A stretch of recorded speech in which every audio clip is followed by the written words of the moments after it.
Hey YouTubers, this is Wyoming's Alcoholic. I'm here with a video today and I'm going to show you guys basically how I start to work on small engine items. Today I'm working on a 7 horsepower Briggs & Stratton on a Craftsman deck, and I'm going to just kind of show you how I go through this. So one of the first things I do is I try to start it myself. Sometimes customers will bring things to me, and you know, occasionally, not very often, but it can be user error, and so I always like to verify that there is an issue before we go ahead and dig too deep. So let's try to start this.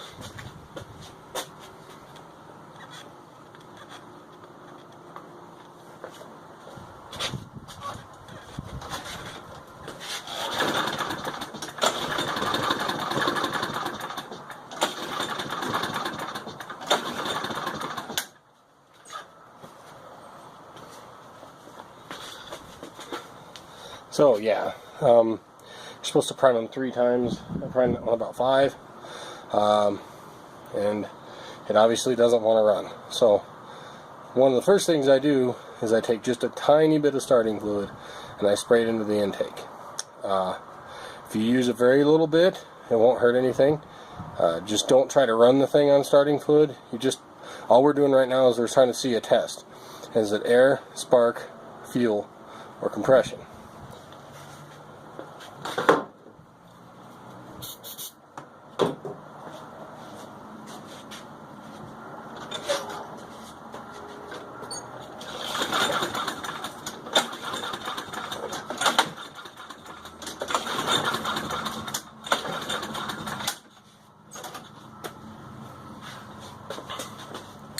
Okay, so the start fluid did not start it, so that tells me it's a spark, compression, or an air issue. So let's take off, or an air restriction, let's take off the air filter and see if that does anything.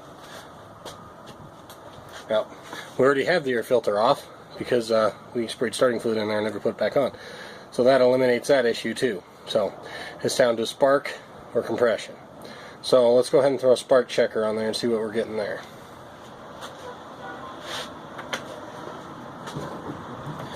This is an inline spark checker. It's a Matco tools. So I'm going to put the spark checker on the plug from the wire to the plug here, and then we'll see what that does. So here.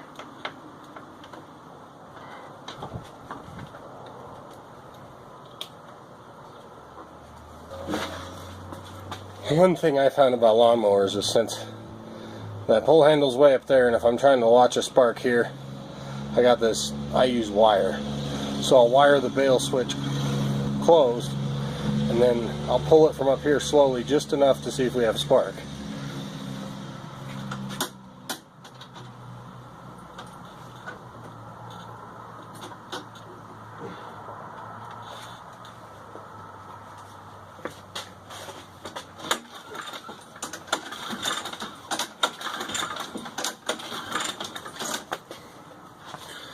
My spark checker is indicating that there's no spark running through it, so no electricity or volts. So now I need to start either looking at if the coil, the pickup there next to the flywheels gapped correctly. I don't see those come loose too often.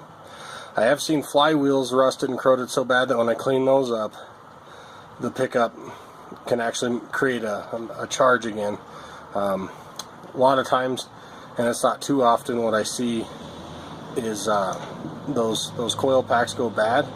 But more often than not, what I see with an issue like this, when there's no spark getting to the plug, a lot of times it's the cable, or there's an issue with the kill switch. So I'm going to go ahead and we'll look at that and see what's going on. Okay, so what I'm going to go ahead and pull this cover off, and then I'm going to have to pull the engine cover off to show you guys what I'm talking about with this switch. So it's just 2 Phillips screws. I took those out, and I'm just going to set them here.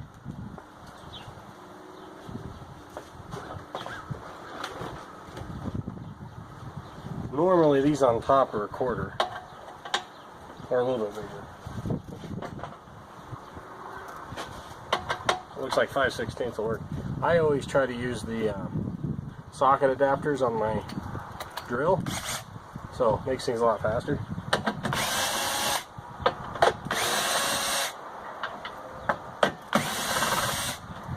There's 3 there. And there's one, if you do have to remove this cover that's got the tank in it, there's one down here too that's a longer one, but I don't have to do that. I just need to tilt the gas tank back a little bit, so I don't have to remove that. These are usually 3/8.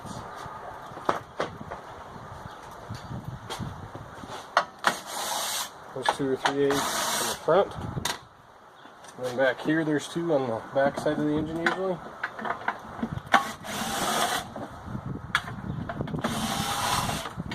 Okay. Try not to lose these. Keep track of them as you drop them. Which I'll grab that one in a second. Now this should lift off. Here we go. Oh, that bolt went. Okay. You can see what I'm talking about right here. So, that, my friends, right there. Let's see if you can see it. That is your ground switch from your kill switch, or your bail, is what they call it. It's better. So this is your cable, and then this actually, as you can see, it pulls that brake up off of the flywheel, and it's actually hung up too, but it's supposed to unground our switch, which it's ungrounded right now. You can actually see where it tracks through the dirt normally. It's ungrounded right now, but it's also stuck open, and that's a problem. But this cable is definitely giving us some problems. I truly believe that's why we didn't have spark. Like I said, I suspected it before. So, but yeah, so you can see that switch right there is now grounded. When you pull this cable, like I said, let me move this out of the way. Okay. So, your cable contracts, it pulls that switch off that ground. Okay, this is basically the ground right here. So, and then this is your flywheel brake. But when that cable is supposed to pull that switch off, or get that ground away from the switch, because the switch is a wire, and it runs all the way to your coil pack, comes in right here. So, basically, how a lawnmower works is when you ground this coil pack, it loses spark. And that's what's going on, because we'll come up here and we'll take this bail switch and wire it shut. Sorry guys, I'll find my wire here. Wherever it may be. Now, I've got the bail switch closed right now, and you can see how little of travel it has, and it's not ungrounding the coil. There just isn't enough travel left in the cable. See that? That has to do with, a lot of times they fray or break. So, we'll go ahead and replace this, and then we'll get back to it. Okay, so like I said, here's our pliers, and we got these 2 tabs on the cable here. What we're going to start with, I've already cut the zip ties because I did this once when my battery ran out in my phone, or my memory. So the cable runs up here. It comes with this, what they call a bail lever. Okay, and the very first thing I do is you can remove the bail lever. You don't have to remove the whole thing, but just give us some slack to take this end out. See if I can do all this one-handed. So now we got that bail lever disconnected from the cable. And this thing has a tab here, or it's actually kind of a prong that goes through. And one-handed this may be tough, but you can usually work these off. There. Okay. See what I mean? It's got a prong in there. Goes in this hole. Okay. Now that you got the cable loose, you And come down here, and you see this? Now we got all this slack to pull through. It'll cooperate. Let's straighten it. So that cable isn't very good. But there we go. So now we got some slack. We can just pull that through. Now, just pinch these prongs that I was showing you. And it comes right through. And you got your bad cable that we're just going to throw on the ground there. We're going to open our brand new one. This will be the first time I've done this one-handed. So, we're going to just do the process in reverse. Ready? So, we're going to hook that in there. You guys remember the travel that was on here wasn't very good? We're going to see a different story this time. So, looks like it measures up. It's going to come up through here. Okay. The cool thing is when you go back together with them, this bail can be down. You don't even have to keep it unhooked. Oops, wrong way. So this went in like this actually. So it hooks in like this. Okay. And then this prong will come through here. Bam. So that hooks into there. Now, look at that. So now let's watch the travel. You guys see how much more travel there is on that? You can visibly see real easy that that ground plate is coming a lot further off the switch than I'd ever thought about before. So, now that I got that done, let me put the cover and everything back on here, and then we'll get to work and see if it'll start up for us. Well, bad news folks, I couldn't find the bolt, but I happen to have a whole box full of spares. So, that's the good news. I'm sure I'll find the other one sometime and put it back in my box. So anyways, so when you're putting this back together, this has got to go on first. First thing you want to do, make sure there's no dirt or nothing on this tube. You don't want to get any dirt in your oil. You guide that into that cavity there on the side of the block first. So once you get that in there, then you can kind of adjust the rest to sit down correctly. So now you got everything lined up where it should be. Okay, and if your drill has a torque setting, I usually go down a little bit because it can torque out of your hand and hurt your hand, which is no fun. It hurts. I've done it a few times. So. Okay.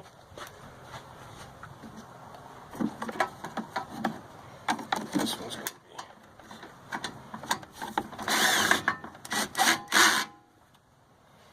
Okay, like I said, there's these two bolts back here.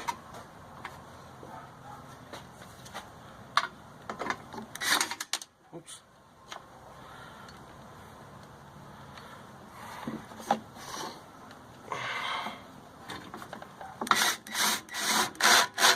Okay, now that we got those two in the back, we got the other ones in the front. This goes up here. We got these three.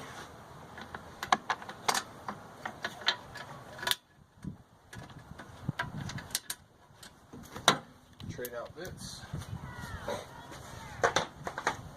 5/16.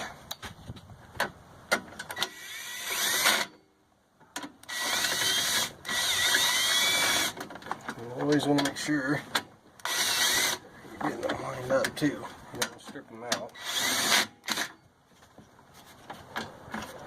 This one's giving me a little bit of friction.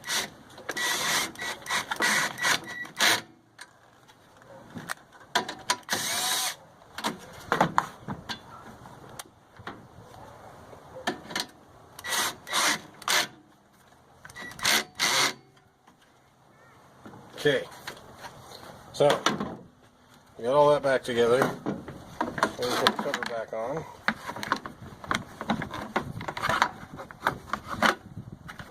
Okay, so put our fuel cap on. Grab our snap-on screwdriver here.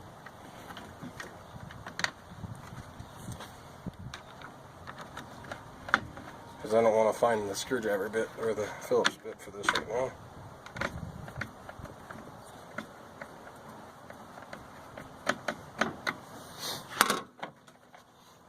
flatbed for this. So we're going to go ahead and put the whole thing back together because we have confident thoughts that that was our problem, right?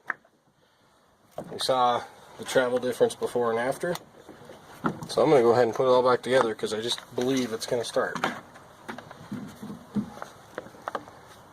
Isn't that right?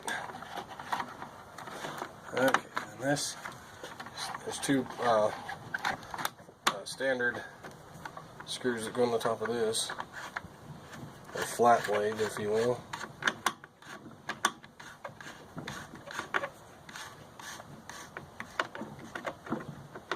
Like I was telling you guys, when it comes to lack of spark, in my experiences, and I've fixed quite a bit of these, not just the style, but lawnmowers especially. But if you don't have spark to this, rarely it's a flywheel issue, and rarely it's the actual coil. Most of the time, it's this switch over here isn't coming off ground because the cable is jacked or not quite good enough. So let's go ahead and prime this. Alrighty. Nice new cable.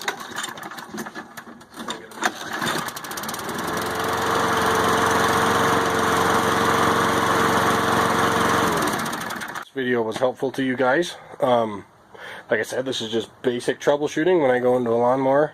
And like I said, this is kind of what I found to be the main issue when there's no spark getting delivered to the plug. It doesn't mean it's not a dirty flywheel or a rusty flywheel. It doesn't mean that the coil pack isn't bad. I just did a riding mower the other day with a bad coil pack. It does happen. But more often than not, it's that switch. So that way you guys know to check that switch too, to make sure that that contact isn't still on when you pull that bail. Like I said, those cables do that. So anyways, I hope this video helped. And with that, stay classy, Wyoming. Like and subscribe if you did find this video useful, or maybe you just like me in general and you just want to be a nice guy, but maybe not. So anyways, yeah, I hope it helped, guys. That's the whole reason I'm doing this, is just so we can help spread knowledge and just get a lot more people to be able to DIY. And yeah, and with anything and everything, I'm going to try to make some videos out of stuff as I do them. But you know, if you guys have any suggestions too, let me know. But anyways, stay classy, Wyoming, and have a good day.